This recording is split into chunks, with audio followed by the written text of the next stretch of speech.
unmute तो yourself. Shiv बाबा के याद में रह करके भोजन बनाना चाहिए। आगे मुरली तारीख है 14 दिसंबर 2007 पृष्ठ 2। मुरली डेट 14 दिसंबर 2007 पेज सेकेंड। ब्रह्मा भोजन की बहुत महिमा है, तो जरूर कुछ होगा ना। देवताएं भी इच्छा रखते हैं ब्रह्मा भोजन, तो याद में रहने से बुद्धि में आ जाता है कि हम शिव बाबा से वर्षा ले रहे हैं, परंतु बच्चे याद करते नहीं हैं। यह सच्चाई है। आगे चलकर ऐसे बच्चे निकलेंगे जो बाप की याद में एकदम मस्त हो जाएंगे, याद में ही भोजन आदि बनाएंगे। जैसे शराब का नशा चढ़ जाता है, तुम बच्चों को फिर यह रूहानी बाप की याद का नशा रहना चाहिए। इससे बहुत फायदा है। सवेरे उठकर तुम बाबा की याद में भोजन बनाएंगे तो भोजन में ताकत रहेगी। इतना तुम बच्चों को नशा रहना चाहिए। सारे मनुष्य कुल का उद्धार करना है। तो बाबा ने ये बताया है कि जो ब्रह्मा भोजन है, ब्रह्मा के द्वारा कमाई किए हुए अर्थ से जो भोजन तैयार किया गया, तो वो जो ब्रह्मा भोजन, उसकी महिमा बहुत है। जो देवात्माएं हैं, देवताएं हैं, वो भी उस ब्रह्मा भोजन के लिए तरसते हैं। बाबा ने मुरली में कहा है कि देवात्माएं भी इच्छा रखते उस ब्रह्मा भोजन की। तो बाबा ने कहा कि याद में रह करके जब हम भोजन बनाएंगे तो बुद्धि में आएगा कि हम शिव बाबा से वर्षा भी ले रहे हैं। पर बाबा ने कहा कि ये बच्चों में कच्चापन है। जैसे बाबा बोलते हैं ना, ज्ञान और योग दो सब्जेक्ट है, तो उन दोनों सब्जेक्ट में ज्ञान के जो विषय हैं वो बहुत सहज है, पर याद को बच्चे मुश्किल कर देते, कठिन बना देते हैं और याद में रहते नहीं हैं। तो बाबा ने कहा कि बच्चे याद नहीं करते तो ये बच्चों में कच्चापन है। तो बाबा ने भविष्य की ओर इशारा देते हुए कहा कि आगे चलकर ऐसे भी बच्चे निकल पड़ेंगे जो एकदम शिव बाबा के याद में मस्त होंगे, याद में ही भोजन बनाएंगे। यानी बाबा ने कहा अभी जो भोजन बना रहे हैं तो याद सही रीति नहीं रहती, तो जिसके कारण आगे चल करके ऐसे जो बच्चे निकलेंगे या ऐसी स्थिति बन जाएगी कि याद में ही रह करके भोजन बनाएंगे। तो बाबा ने हद का मिसाल दिया है। जैसे शराबी होते हैं, वो शराब पीते हैं तो शराब का नशा चढ़ जाता है। उस नशे में वो मस्त हो जाते, उन्हें दुनिया की शुद्ध बुद्ध नहीं रहती। तो यहाँ बाबा ने बेहद की बात बताई है कि जैसे हद में शराब पीने वालों को शराब की नशा है, हद की नशा, तो ऐसे ही हम बच्चों को, हम तो रूहानी बाप के रूहानी बच्चे हैं ना। बाबा हर घड़ी मुरली में हमें याद दिलाते रहते हैं, स्मृति दिलाते रहते हैं कि हम रूहानी बाप के रूहानी बच्चे हैं। जैसे इस वक्त हम वाणी बाबा के क्लास में जैसे बैठते हैं, उस वक्त भी बाबा सबसे पहले ये स्मृति दिलाते हैं कि सुप्रीम टीचर है, तो सुप्रीम टीचर के जो बच्चे हैं, स्टूडेंट है, वो रूहानी है। तो बाबा ने हमें ये रूहानी नशा में रहने की बात बताई है। कि रूहानी बाप के याद की नशे में रहना चाहिए। तो ये बहुत फायदा है।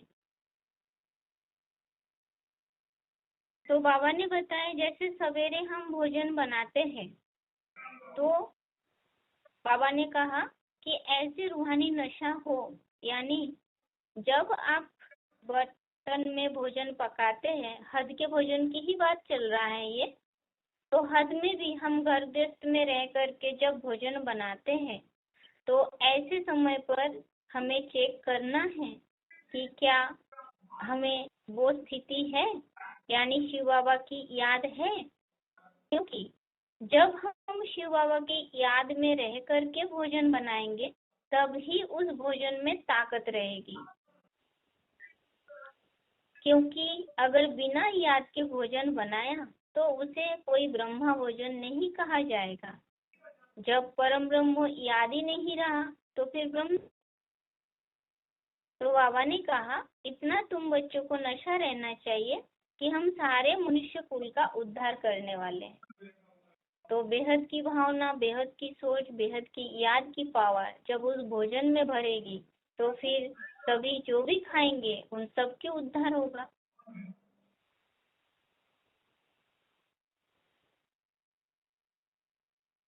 आगे मुरली तारीख है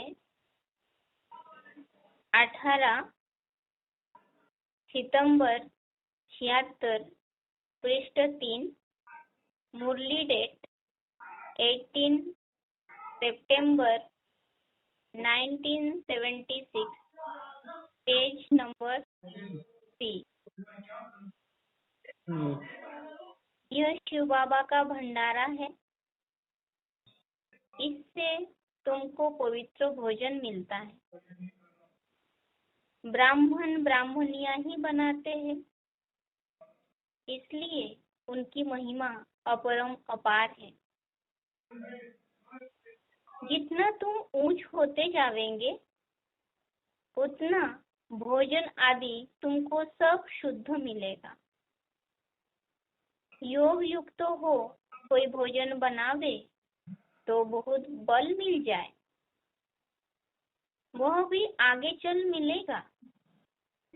जैसे पतिव्रता स्त्री पति की याद में अच्छी रीति भोजन बनाती है, या चित्र सामने रखा होगा तो बुद्धि में वही याद रहेगा। यहाँ तुमको बाबा कहते हैं शिव बाबा का चित्र रख दो, बस उनको ही याद करते रहो। भोजन भी उनकी याद में रहकर खाओ, बनाओ, तो बहुत बल मिलेगा। बाबा की याद में रहने से तुम विश्व की बादशाही लेते हो। बाबा राय भी देते हैं, परंतु इसकी बुद्धि में अभी नहीं आता।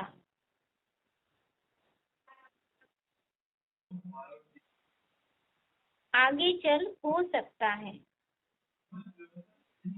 तो बाबा ने इसमें बताया कि शिव बाबा के भंडारे से, ये तो शिव बाबा का भंडारा है, जिस भंडारा के लिए गायन है, शिव का भंडारा भरपूर, काल कंटक दूर।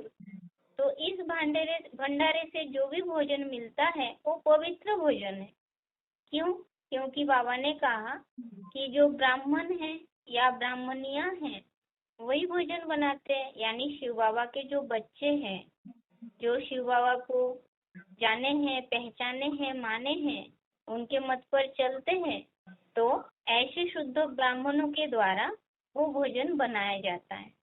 तो इसलिए इस भोजन की महिमा अपरम अपार है। तो बाबा ने कहा जितना हम पुरुषार्थ में ऊंचे चढ़ेंगे, अभी तो सब पुरुषार्थी है ना, कभी स्थिति अप तो कभी डाउन, ऐसी ऊपर नीचे पुरुषार्थ के जीवन में ऊंची नीचे स्थिति होती रहती है। पर बाबा ने कहा कि जब हम पुरुषार्थ की ऊंची चाड़ी चढ़ेंगे, यानी उस स्थिति को प्राप्त करेंगे, तो बाबा ने कहा उतना भोजन आदि तुमको सब शुद्ध मिलेगा। अब जैसे यहाँ भोजन की बात है, तो हद के भोजन यानी हम शरीर के लिए जो भोजन दे रहे हैं उस भोजन की बात बताई जा रही है। पर स्थिति ऊंची है तो बेहद के जो संकल्प रूपी भोजन है वो भी शुद्ध बन जाएगी। अभी तो हमें अशुद्ध भोजन भी ग्रहण करना होता है, क्योंकि पूरे ही संकल्प निसंकल्पी तो बने ही नहीं। तो अशुद्ध भोजन वो भी शुद्ध भोजन के साथ साथ अशुद्ध भोजन की स्थिति यानी ऐसे प्राप्त हो रही है। पर आगे जब हम पुरुषार्थ में ऊंची चाड़ी चढ़ेंगे तो हमें हद और बेहद दोनों ही भोजन शुद्ध मिलेगा। बाबा ने कहा कि अगर कोई योग युक्त होकर के भोजन बनाते हैं, योग युक्त यानी एक शिव बाबा दूसरा ना कोई, जब हम भोजन बनाते हैं तो अपने आप को आत्मिक स्थिति में स्थित करके शिव बाबा से योग युक्त हो करके अगर हम भोजन बनाते हैं तो उस भोजन में शिव बाबा के याद की शक्ति भर जाती है। तो बाबा ने कहा ऐसा जो योग युक्त वाला भोजन, शक्ति भरी हुई भोजन, तो वो आगे चल करके मिलेगा। तो बाबा ने यहाँ पर एक उदाहरण दिए हैं कि जो पतिव्रता स्त्री या नारी होती है तो वो अपने पति की याद में ही भोजन बनाती है। या तो बाबा ने कहा अगर उनके चित्र सामने रखा होगा तो बुद्धि उस चित्र में ही लगी हुई होती है। तो बाबा भी यहाँ डायरेक्शन दे रहे हैं कि शिव बाबा का चित्र रख दो, बस उनको ही याद करते रहो। तो ऐसे वहाँ तो हद की बात है। तो यहाँ तो बाबा ने हमारी बुद्धि में एक शिव बाबा की याद ही छप जाए, तो शिव बाबा की याद में रह करके भोजन बनाओ और फिर उसे खाओ, तो बहुत बल मिलेगा। जब बाबा ने कहा याद के बल से जब विश्व की बादशाही लेते हैं तो फिर हम जो याद के बल से भोजन बनाएंगे तो उस भोजन में भी बहुत ताकत भर जाएगी। पर ऐसी बातें जो बाबा ने राय दिया है या बाबा बोलते हैं तो उस बात में हमें अपने आप को चेक करना है कि हम कहाँ तक बाबा की याद में रह करके भोजन बनाते हैं। ऐसा तो नहीं कि भोजन बनाते समय घर वालों से परेशान, बच्चों से परेशान होकर के या तंग दुखी होकर के जल्दी जल्दीबाजी में भोजन बना लिए, बाबा को याद नहीं किए या अशांत मन से बनाया। तो ऐसे अगर भोजन बनाते हैं तो उस भोजन का असर सबसे पहले तो हमारे ऊपर पड़ेगा और साथ ही साथ जो उस भोजन को ग्रहण करेंगे, जो भी आत्माएं, जिन आत्माओं ने ग्रहण किया उनके ऊपर भी उसका असर पड़ता है। आगे मुरली तारीख है 14 दिसंबर 2007, पृष्ठ 2 और 3। मुरली डेट 14 दिसंबर 2007, पृष्ठ यानी पेज नंबर 2 और 3। भोग बनाते हो तो भी शिव बाबा को याद करना है। याद में बनाएंगे तब तो शुद्ध होगा। प्रैक्टिस पड़ जाती है। यहाँ भी बाप के याद की प्रैक्टिस पड़ जानी चाहिए। जितना हो सके भोग व भोजन बनाने के समय बाबा को याद जरूर करना है। बहुत बहुत जरूरी है, परंतु बच्चे याद करते नहीं। भंडारे में एक दो को याद कराना चाहिए कि बाबा को याद कर भोजन बनाओ। ऐसे करते करते पक्के हो जाएंगे। जिनको अभ्यास नहीं होगा वह तो कभी याद करेंगे नहीं।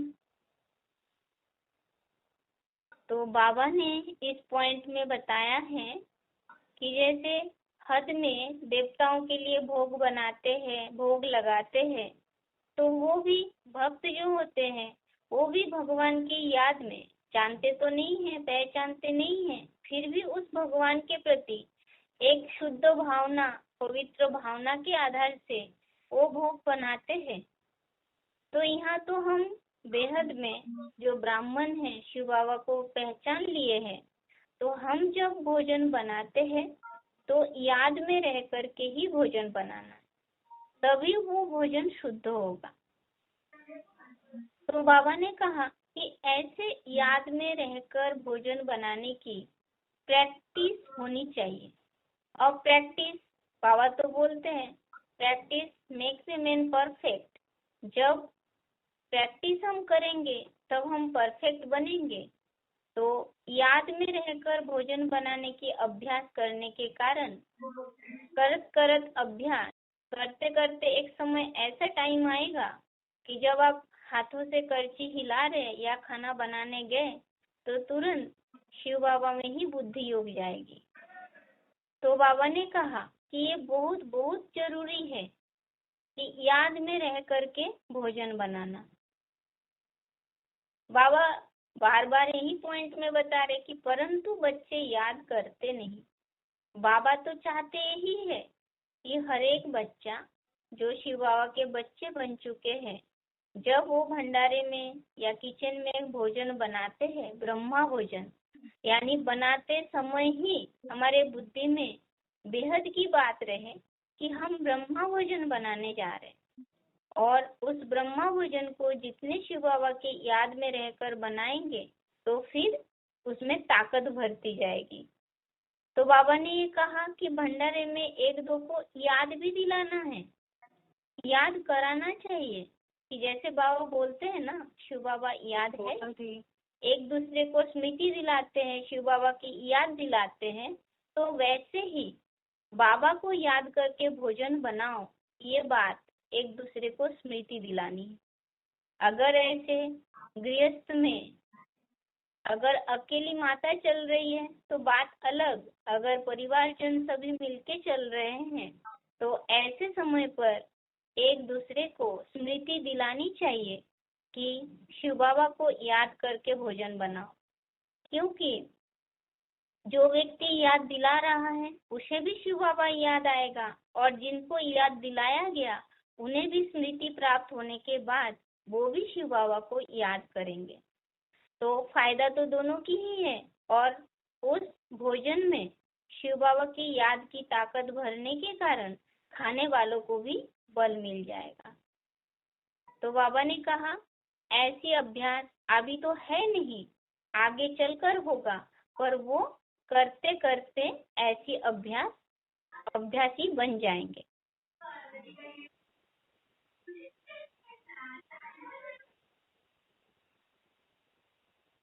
आगे मुरली तारीख 2 मार्च 2008 पृष्ठ 3 और 4। मुरली डेट 2 मार्च 2008 पेज नंबर 3 और 4।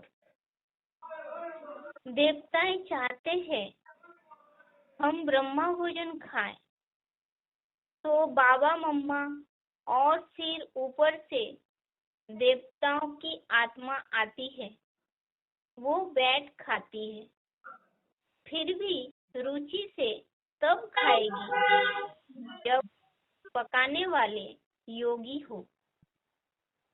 देवताएं भी ब्रह्मा भोजन की महिमा करते हैं।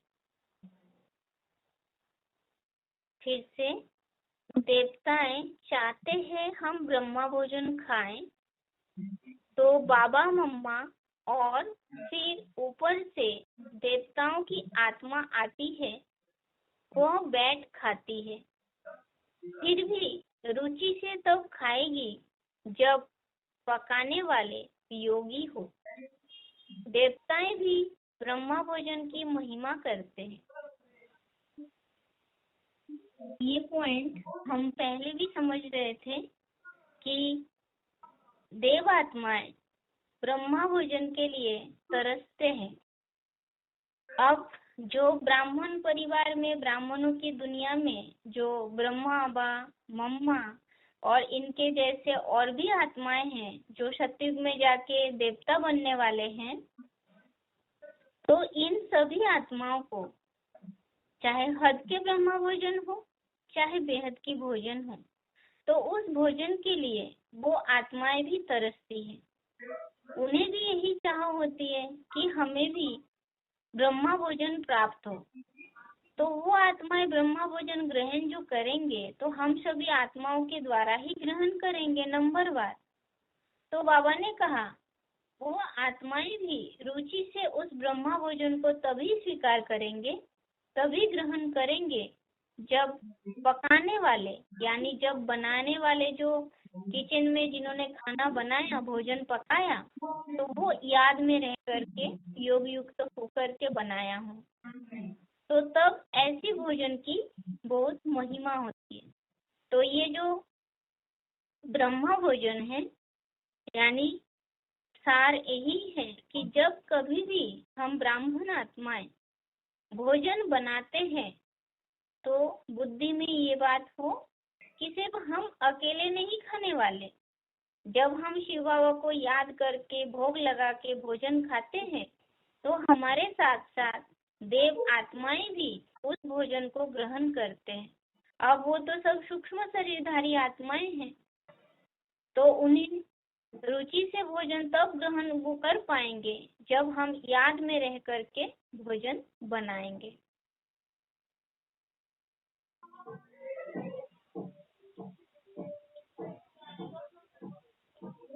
आगे अव्यक्तवाणी का तारीख है 16 फरवरी 88, पृष्ठ 255। अव्यक्तवाणी का तारीख है 16, अव्यक्तवाणी डेट 16 फरवरी 1988, पेज 255।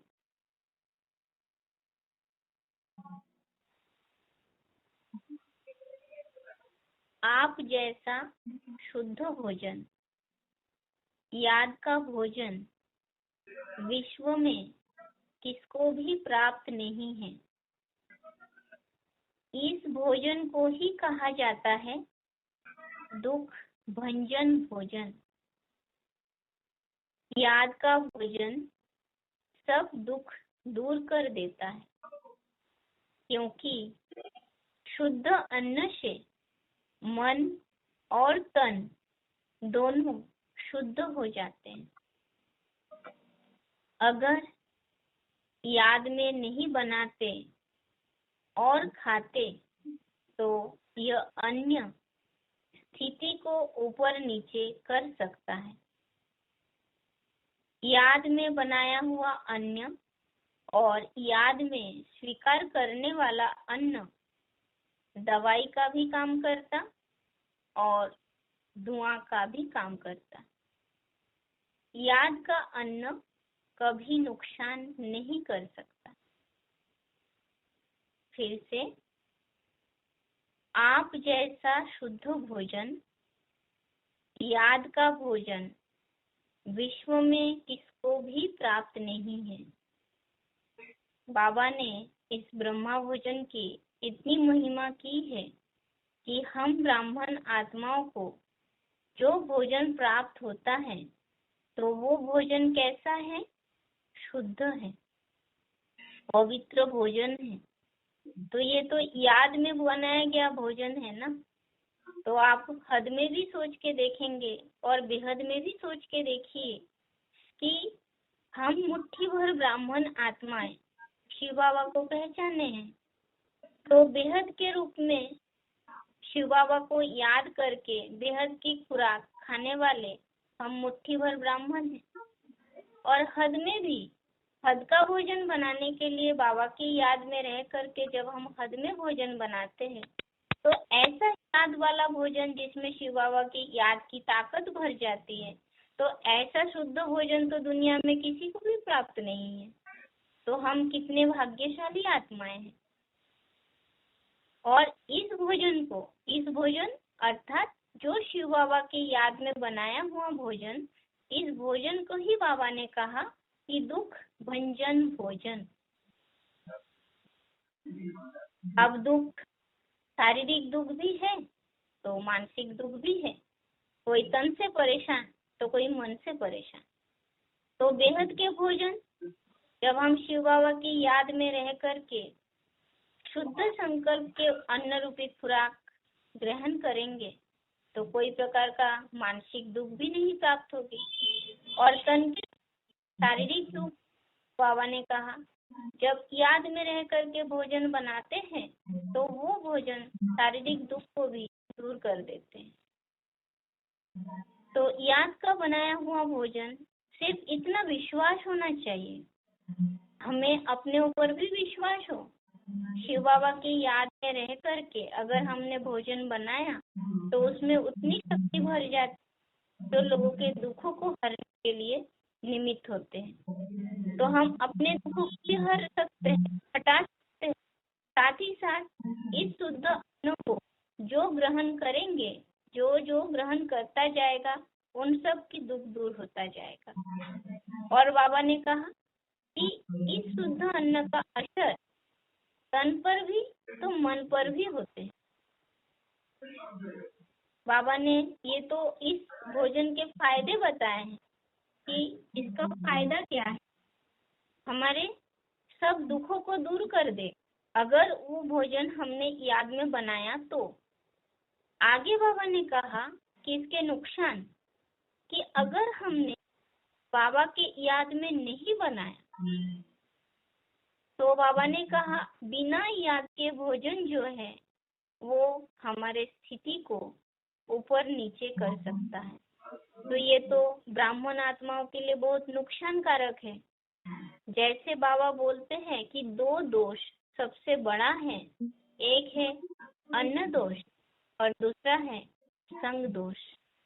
तो हम अन्न के संबंध में समझ रहे हैं तो ये तो छोटी मोटी बात नहीं है, ये बहुत बड़ी बात है। क्योंकि जो जितने तीखी पुरुषार्थी होंगे या पुरुषार्थ के ऊपर ध्यान रख के अपने चेकिंग करते होंगे तो वो अपने खान पान पर भी ध्यान रखते होंगे। क्योंकि बाबा ने स्पष्ट कहा कि अगर हम याद में रहकर न बनाया तो ऐसा भोजन जब खाएंगे तो हमारी स्थिति को ऊपर नीचे कर सकता है। बाबा ने याद में रहकर भोजन जो है उसकी वैल्यू बताई है कि ये अन्न जो याद के बल से बनाया हुआ, जिस भोजन में शिव बाबा की याद की शक्ति समाई हुई है, तो बाबा ने कहा वो एक दवाई का भी काम करेगा तो साथ साथ धुआं का भी काम करेगा।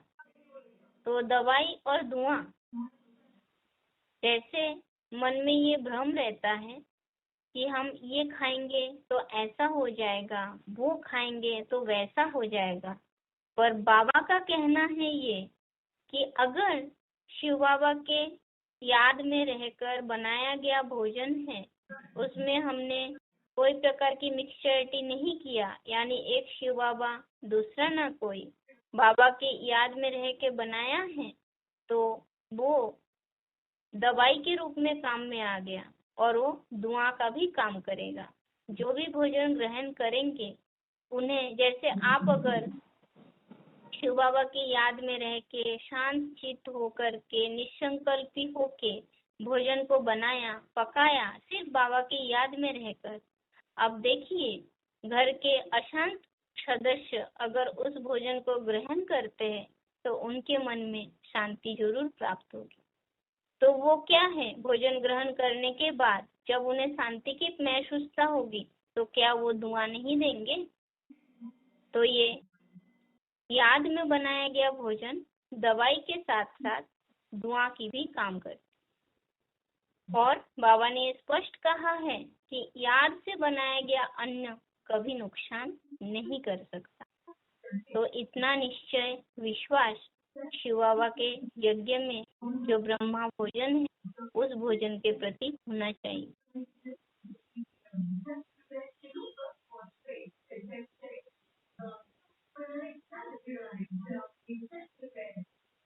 आगे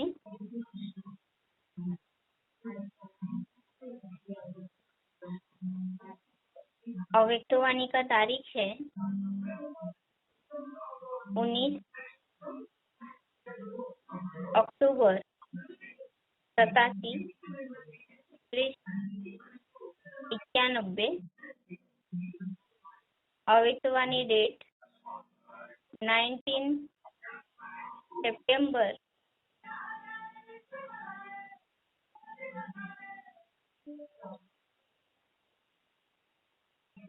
अक्टूबर 19 अक्टूबर 1987 पेज 91। ईश्वरीय याद में दाल रोटी भी कितनी श्रेष्ठ लगती है। दुनिया के 36 प्रकार हो और आपकी दाल रोटी हो तो श्रेष्ठ क्या लगे। दाल रोटी अच्छी है ना, क्योंकि प्रसाद है ना। जब भोजन बनाते हो तो याद में बनाते हो, याद में खाते हो तो प्रसाद होगी। प्रसाद का महत्व होता है। आप सभी रोज प्रसाद खाते हो। प्रसाद में कितनी शक्ति होती है। तो तन मन धन सभी में शक्ति आ गई। तो बाबा ने दुनिया वालों से मिसाल दिया है कि दुनिया वालों के जो अन्न है, अगर उनकी भोजन जो है उनके थाली में 36 प्रकार के व्यंजन हो और आप सिर्फ दाल रोटी खाते हैं, तो बाबा ने पूछा कि शिव बाबा के याद में बनाया गया दाल रोटी वो श्रेष्ठ है या फिर 36 प्रकार के भोजन। तो बाबा ने कहा कि ये दाल रोटी ही अच्छी है। क्यों? क्योंकि ये शिव बाबा की याद में बनाया हुआ है, तो ये प्रसाद है।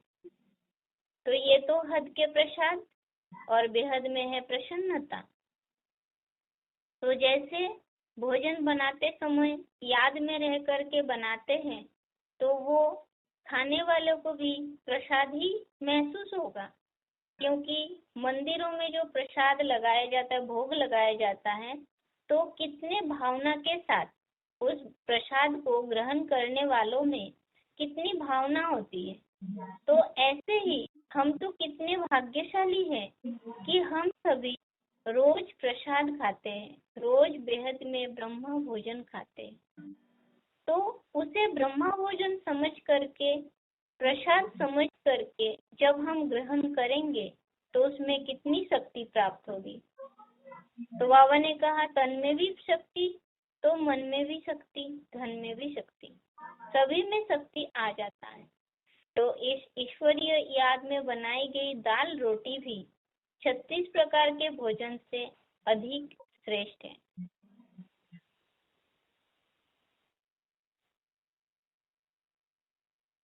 आगे अव्यक्तवाणी का तारीख है 9 दिसंबर 89 पृष्ठ 71।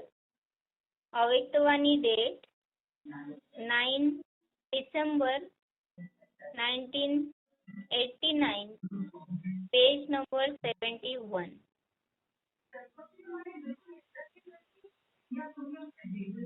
आप अमृत वेले विधि पूर्वक उठते हो, तो देखो आपके यादगार चित्र में भी विधि पूर्वक उठाते हैं।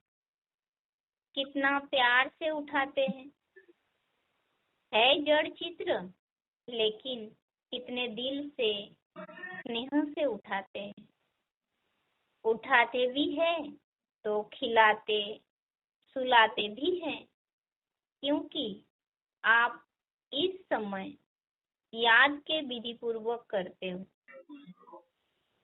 खाना भी विधि पूर्वक खाते हो, भोग लगाकर खाते हो ना, या जैसे है वैसे ही खा लेते हो।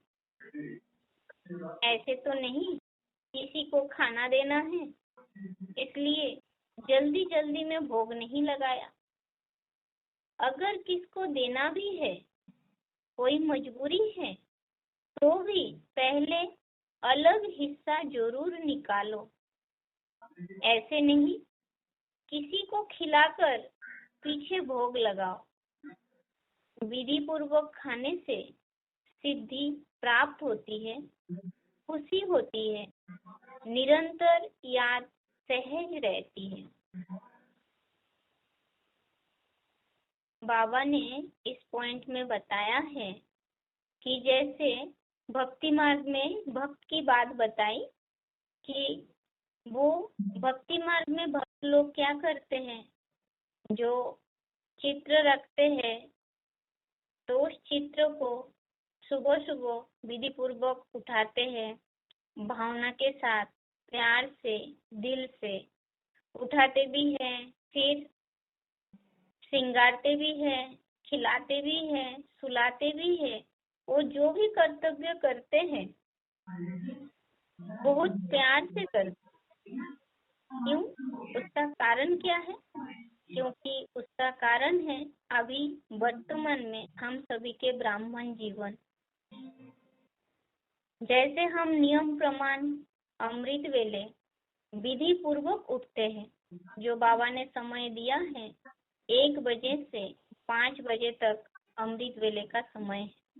तो इस समय में जो जिस घड़ी उठते हैं विधि पूर्वक उठते हैं और हर नियम को खाने का, जैसे बाबा ने कहा कि याद करके खाना, याद करके भोजन बनाना, तो ये सारे जब हम ईश्वरीय मर्यादाओं के अनुकूल करते हैं तो जैसा कर्म हमने किया उस अनुसार भक्ति मार्ग में हमारे भक्त भी मूर्ति के साथ वैसा ही व्यवहार करेगा। अगर हमने अलवेले किया, अलवेले बने, तो वैसे ही पूजा करने वाले पुजारी भी वैसे ही होंगे। तो वो जो भक्त पुजारी नियम प्रमाण सब कुछ करते हैं विधि पूर्वक, उसका मूल कारण है हम अगर यहाँ विधि पूर्वक कार्य किया, कर्तव्य किया, तो फिर वहाँ भी भक्ति मार्ग में भक्त विधि पूर्वक सब कुछ करें। तो बाबा ने यहाँ पर बताया है जैसे एक विधि है कि पहले शिव बाबा को याद करना है, फिर पीछे खाना खिलाना है, खाना खाना है। तो बाबा ने बताया कि ऐसे नहीं, एक कायदे के विरुद्ध, यानी शिव बाबा के लिए हमने भोजन बनाया। ऐसे तो बाबा ने कहा है कि शिव बाप जो है वो तो वासना तक भी नहीं लेते, वो तो खाते ही नहीं है, अभोक्ता है, अकर्ता है। अब वो भोग की वासना भी नहीं लेते, पर हमें शिव बाबा को साथ में लेके, शिव बाबा को याद करके, शिव बाबा को खिला, शिव बाबा को भोग लगा के फिर खाना है। इसलिए बाबा ने कहा अगर मजबूरी है, खाना किसी के लिए भेज रहे हैं, दे रहे हैं, तो अलग हिस्सा जरूर निकालो। ऐसे नहीं हमने शिव बाबा को याद नहीं किया और शिव बाबा को भोग नहीं लगाया और औरों को खिला दिए, तो वो गलत है। बाबा ने कहा विधि पूर्वक खाने से सिद्धि प्राप्त होती है, पुष्टि मिलती है और याद जो है वो सहज हो जाता है।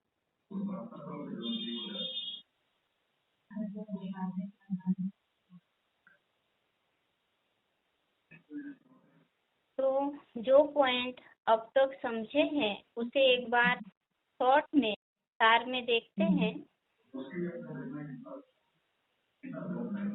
सबसे पहली बात तो ये है कि भोजन बनाते समय एक तो आपस में बात नहीं करना है। हमने ब्रह्मा भोजन के महत्व समझा कि बाबा ने उस ब्रह्मा भोजन के ऊपर कितनी जिम्मेवारी बताई है ब्रह्मा भोजन बनाने वालों को। तो इस हिसाब से हमें फोन में बातें करते हुए या आपस में बातें करते हुए या गाना सुनते सुनते खाना नहीं बनाना चाहिए। आपके खाने का जो वाइब्रेशन का असर है वो खाने वालों पर भी पड़ता है। और साथ में ये बात, जैसे हमें अभी नियम पता चला, तो ऐसे पूरे नियम फॉलो करने वाले तो सभी होते नहीं हैं। पर इस बात का ध्यान जरूर रखें कि जब हम स्वयं उस ब्रह्मा भोजन को ग्रहण कर रहे हैं उस समय हम स्वयं जरूर बाबा की याद में रहें, क्योंकि वैरायटी संस्कार, वैरायटी आत्माएं, वैरायटी आत्माओं के बीच जब भोजन जो जैसे हैं वैसे ही वाइब्रेशन के आधार से बनाएंगे, तो ये तो हमें बाबा के याद में रह करके उस भोजन को शुद्ध बना के ही ग्रहण करना है। तो जैसे बाबा ने कहा कि ये संगम युग है ही कल्याणकारी, हर बात में कल्याण है, तो बाबा ने कहा याद में रह करके भोजन बनाएंगे तो उसमें भी कल्याण है। तो इसमें जब कल्याण की बात कहाँ पर है, जब याद में रह के हमने बनाया तब, अगर याद नहीं है तो वो भोजन अकल्याण है। बाबा ने श्रीनाथ का मिसाल दिया है कि श्रीनाथ द्वारे में जो भोजन बनाते हैं वो बिल्कुल साइलेंस में रह करके भोजन बनाते हैं। तो ऐसी जो बाबा ने स्थिति बताई, तो अभी तो हमारे में ऐसी स्थिति है नहीं, और क्या आगे भी नहीं होगा? आगे तो ऐसी स्थिति हर एक को धारण करनी है। तो बाबा ने कहा है अभ्यास करने से जरूर होगा, तो हमें हिम्मत करनी। आगे जो देव आत्माएं होते हैं वो भी उस ब्रह्मा भोजन के लिए तरसते हैं, उन्हें भी बुद्धि में ये रहता है, इच्छा रखते हैं वो कि हमें भी ब्रह्मा भोजन मिले। तो बाबा ने बताया कि बच्चों में कच्चापन है जिसके कारण बच्चे भोजन बनाते तो है पर याद नहीं करते। और बाबा ने कहा कि आगे चल के ऐसे भी बच्चे निकलेंगे जो याद में मस्त हो जाएंगे। तो अब हमें अपने आप को चेक करना है कि आगे चल कर के निकलेंगे वो याद में मस्त होंगे, तो क्या हम नहीं बन सकते वैसे? तो बाबा ने कहा है फिर जरूर होगा। तो इस हिम्मत के साथ हम एक कदम आगे बढ़ाएंगे तो बाबा स्वयं ही हमसे वैसा सेवा करवाएंगे। तो बाबा ने यह मिसाल दिया है, शराब पीने वालों का शराब का नशा चढ़ जाता है, तो वैसे हम बच्चों को रूहानी वापसी याद का नशा, जब हम सवेरे भोजन करते हैं तो याद में रह करके भोजन बनाना है, और साथ ही साथ बुद्धि में ये रहे कि जो भी उस भोजन को ग्रहण करेंगे तो उस पूरे कुल के, हम तो पूरे अपने कुल के ही उद्धार करने वाले हैं ना। बाबा ने जो वरदान दिए हैं कि परिवार के एक सदस्य अगर ज्ञान में चलते तो पूरा परिवार ज्ञान में चलने वाले हैं। तो फिर अगर सबके लिए बनाते हैं तो बाबा की याद में बनाएंगे, संकल्प करके बनाएंगे, तो वो अज्ञानी आत्माएं भी ज्ञान में आ ही जाएंगे। आगे समझे थे कि ये जो शिव बाबा की याद में बनाया गया ब्रह्मा भोजन है ये बहुत पवित्र भोजन है, की महिमा अपरम अपार है, क्योंकि ब्राह्मण और ब्राह्मणियां ही बनाते हैं। कोई शूद्र ब्रह्मा भोजन बना नहीं सकता, क्योंकि वो ब्रह्मा को जानते ही नहीं, शिव बाबा को जानते ही नहीं। तो बाबा ने कहा जब जितनी हम पुरुषार्थ की ऊंची चाड़ी चढ़ेंगे वैसा ही हमें शुद्ध भोजन मिलता जाएगा।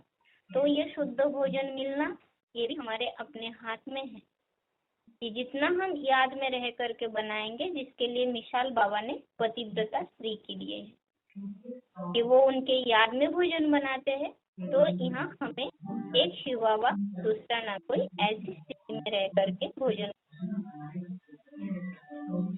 और फिर ये भी समझे हैं कि बाबा ने कहा कि जब हम याद करते करते भोजन बनाएंगे तो आदत पड़ जाएगी ना। तो बाबा ने कहा भंडारे में एक दूसरे को याद भी दिलाना। जैसे बाबा मुरली में बोलते हैं ना कि एक दो को मिलते हैं, जैसे ओम शांति कहते हैं। बाबा ने कोई वार्तालाप में कहा है कि आगे चल के ऐसी स्थिति हो जाएगी जो देखने मात्र से ही मन में एक दूसरे को ओम शांति कह दिया, यानी आत्मिक स्थिति में स्थित हो गए। तो वैसे ही जब आगे चल के होगी ऐसी स्थिति अभी है नहीं, जिसके कारण हमें एक दूसरे को ओम शांति कहना पड़ता है। और जैसे शिव बाबा याद है, बाबा याद दिलाने के लिए बोलते हैं, तो वैसे ही भोजन बनाते समय एक दूसरे को याद दिलाना चाहिए, जिससे भोजन बनाने वाले को भी याद आ जाए और ये प्रैक्टिस करते करते अभ्यास पक्का हो जाएगा। और जब हम ब्रह्मा भोजन ग्रहण करते हैं तो हमें तो ये पता ही है कि हम सिर्फ अकेले नहीं खाते हैं, हमारे साथ साथ देव आत्माएं जो है मम्मा बाबा और भी आत्माएं, तो ऐसे देव आत्माएं श्रेष्ठ आत्माएं भी उस ब्रह्मा भोजन के लिए इच्छा रखते हैं और वो आत्माएं भी रुचि से तभी ग्रहण कर सकते हैं जब याद में रह करके पकाने वाले याद में रहकर पकाएंगे। और बाबा ने इस ब्रह्मा भोजन की महिमा बताई है कि ऐसा भोजन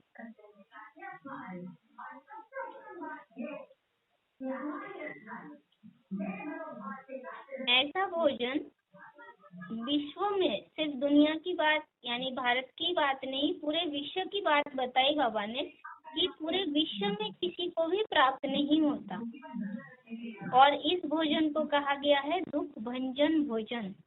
दुख भंजन यानी दुखों को दूर करने वाले। तो ये शुद्ध अन्न जो है ये तन के ऊपर और मन के ऊपर दोनों के ऊपर असर करते हैं, जिसके कारण ये दवाई का भी काम करता है तो दुआ की भी काम करता है। तो ऐसे याद में बनाया हुआ भोजन कभी नुकसान नहीं करता। और बाबा ने ये भी बताया कि दुनिया भी जो 36 प्रकार के भोजन है उनके आगे हमारी ये जो दाल रोटी है वो अच्छा है, क्योंकि ये प्रसाद है। प्रसाद में शक्ति होती है तो तन मन धन सब में शक्ति आ जाती है। और भक्ति मार्ग का मिसाल समझे थे कि जो भक्त होते हैं वो हमारे मूर्ति को मंदिर में जाके उठाते हैं, जगाते हैं, सुलाते हैं, खिलाते हैं या श्रृंगारते हैं, कोई भी प्रकार के कर्तव्य मूर्ति के साथ करते हैं या भोग लगाते हैं, तो हर बात के लिए वो नियम पूर्वमान करते हैं। कारण ये है कि हम यहाँ विधि पूर्वक अमृत वेले उठे हैं, याद में रहकर भोजन बनाए हैं, याद में रह करके भोजन भोग लगाए हैं, तो जिसके कारण भक्त भी वैसा ही कर्तव्य करते हैं। तो ये ब्रह्मा भोजन जो है बनाते समय हम सभी को इस बात का अलर्ट ध्यान देना है कि ब्रह्मा भोजन याद में रह कर ही बनाना चाहिए। आज यहाँ तक ही। Om Shanti.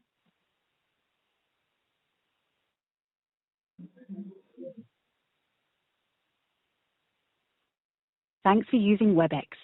Visit our website at www.webex.co.uk